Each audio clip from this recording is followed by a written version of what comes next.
Well, you can add 2 more victims to Donald Trump's lawlessness and his disrespect for international law and his declaring a war, but not declaring a war against Venezuela.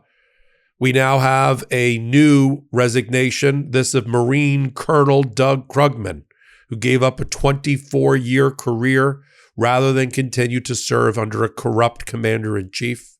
He wrote an op-ed piece for the Washington Post, and that was on the heels of what you've already probably maybe heard about, which is that the head of the Southern Command, Southcom, a 37-year veteran of the Navy, Admiral Holsey, rather than continue to serve under Pete Hegseth and Donald Trump, has resigned. He's only been in the position for less than a year. Nobody gives up a command of that level in their career. He did it obviously as a protest, joining others. And there will be others in the military, besides Admiral Holsey, besides Marine Colonel Doug Krugman, who will resign rather than serve under this corrupt, lawless, rogue president and his Department of War head, Pete Hegseth. Lots of things are coming out in a fast-moving story. I'm going to cover it here on Friday on Legal AF. There's been 5 strikes in the Caribbean by Donald Trump. None of them comply with international law. The best that even Fox News can say is that they are suspected narco-terrorists on board some of these fishing and other vessels. Some of them were in full retreat when they were fired upon. Why not just capture them? Why not capture them and prosecute them rather than blow them out of international waters without due process in violation of international law? We are not at war with Venezuela. Donald Trump has decided that he's going to put us on a war footing in Venezuela in order to justify lots of other civil rights abuses and civil liberties abuses here in the States. So right now, massed off the coast of Venezuela, somewhere near some of our Caribbean neighbors like St. Croix and the rest, there are B-52 bombers. There are C-17 transport jets. There are hundreds of Marines. There are special ops. There are 8 MH-6 and MH-60 helicopters circling around, oil rigs, all within 90 miles of Venezuela. Donald Trump's already authorized the CIA to begin operations to destabilize and take down Venezuela and the Maduro regime. Now look, I'm all about getting rid of Maduro. I'm all about regime change. There is a democratic political group in Venezuela led by the new Nobel Prize winner that will take power. I understand all of that, but it doesn't mean at the same time we are supposed to blow people out of the water without due process. Alvin Halsey, according to reports, got into it with Pete Hegseth and the chairman of the Joint Chiefs at an October 6th meeting. He wasn't fully behind the counter-narco plan in the Caribbean that's under his command, under Southcom. Hegseth didn't think he's moving quick enough, didn't think he was providing enough information. Hegseth has got a very thin skin and a huge ego and narcissism and likes when people respect him. So Alvin Halsey, rather than continue to serve under this commander-in-chief, just said no and quit after a 37-year career. Here's what he said on the way out in his messaging. Serving as your commander and deputy for the past 34 months, I mean, that was it. That was the entire time he was the head of Southcom. I might have said a year earlier, I meant months. Has been a tremendous honor. The Southcom team has made lasting contributions to the defense of our nation and will continue to do so. I'm confident that you will forge ahead, focused on your mission that strengthen our nation and ensure its longevity as a beacon of freedom around the globe. Are we a beacon of freedom around the globe now, Admiral Halsey? Here's what on the heels of that, the Marine Colonel who resigned under an opinion piece in the Washington Post, which I'll put down in notes. I resigned from the military because of Trump. I could not swear to follow a commander-in-chief who seems so willing to disregard the Constitution. On September 30th, an unprecedented gathering of senior military leadership At that gathering, he writes, President Donald Trump said, if you don't like what I'm saying, you can leave the room. Of course, there goes your rank, there goes your future. I wasn't invited to be in the room that day, and I had decided months earlier that I had to leave. By coincidence, September 30th was my last day as a colonel in the United States Marine Corps. I gave up my career out of concern for our country's future. United States military officers take an oath to defend the Constitution, former Marine Colonel Krugman wrote, without mental reservation or purpose of evasion. I swore or repeated that oath under 5 presidents, starting with former President Bill Clinton. I risked my life for it, serving as an infantry officer in 2 wars. I watched Marines die for it. No commander-in-chief is perfect. And then he listed other reasons. I continue to serve despite all that because I believe the Constitution brought the country more success than failure, and I believed our president took their oath seriously.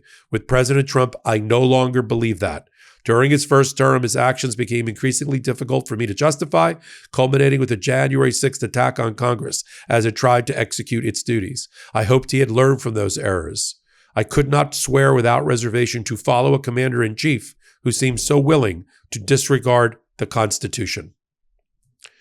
What is this? These are military men that are and military people that are telling you the house is on fire, that we are under the command of a madman, a rogue, lawless president who does not abide by the Constitution. And they're doing what they can do, even if it means trashing 37 years and 24 years of a military career, to warn us that we'd be fools not to listen.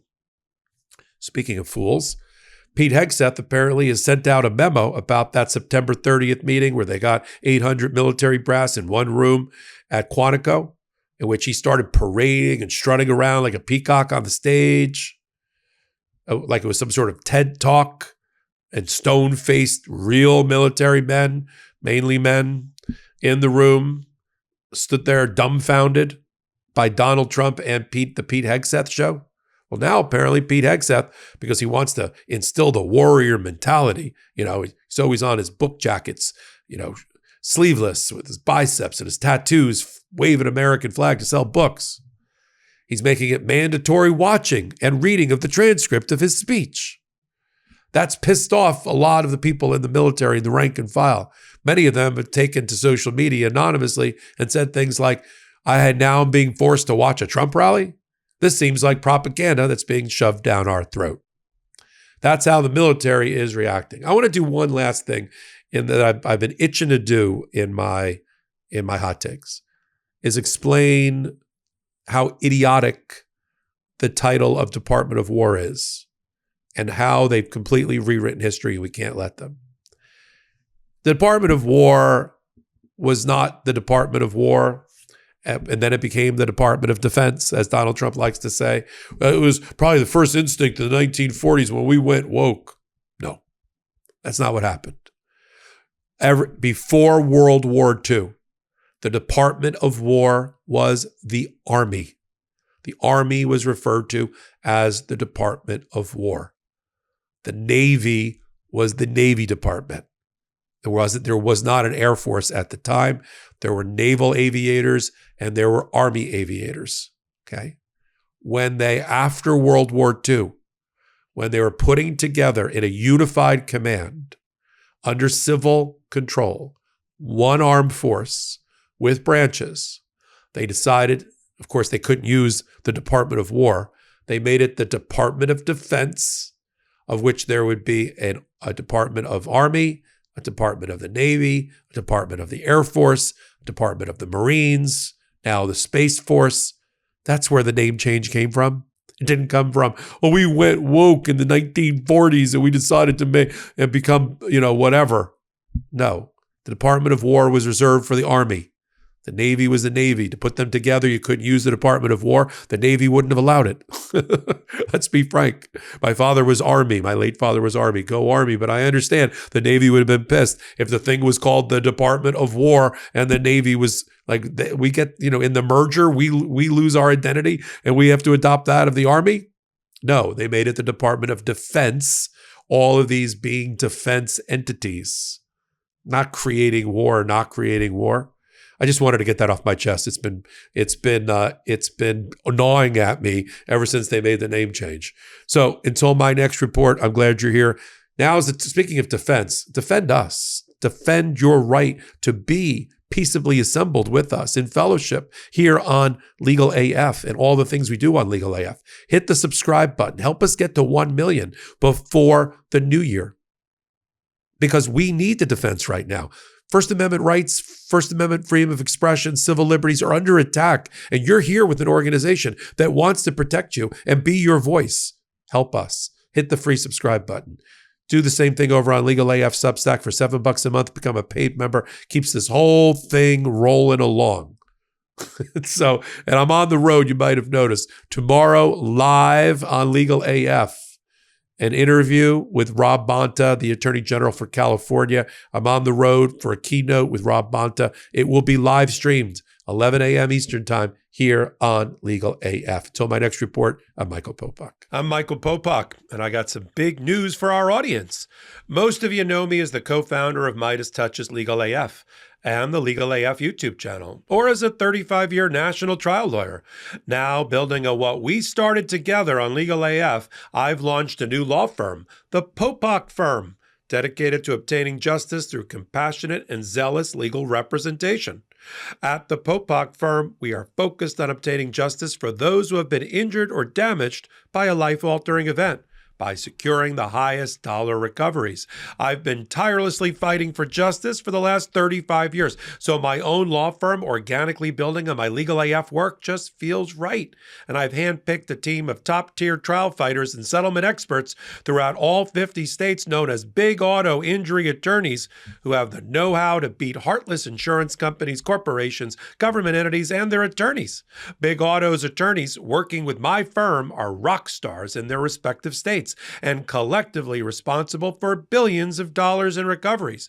So if you or a loved one have been on the wrong side of a catastrophic auto, motor vehicle, rideshare, or truck accident, suffered a personal injury, or been the victim of medical malpractice, employment harassment or discrimination, or suffered a violation of your civil and constitutional rights, then contact the Popok Firm today at 1-877-POPOK-AF or by visiting my website at www.thepopokfirm.com and fill out a free case evaluation form. And if we determine that you have a case and you sign with us, we don't get paid unless you do. The Popok Firm, fighting for your justice every step of the way.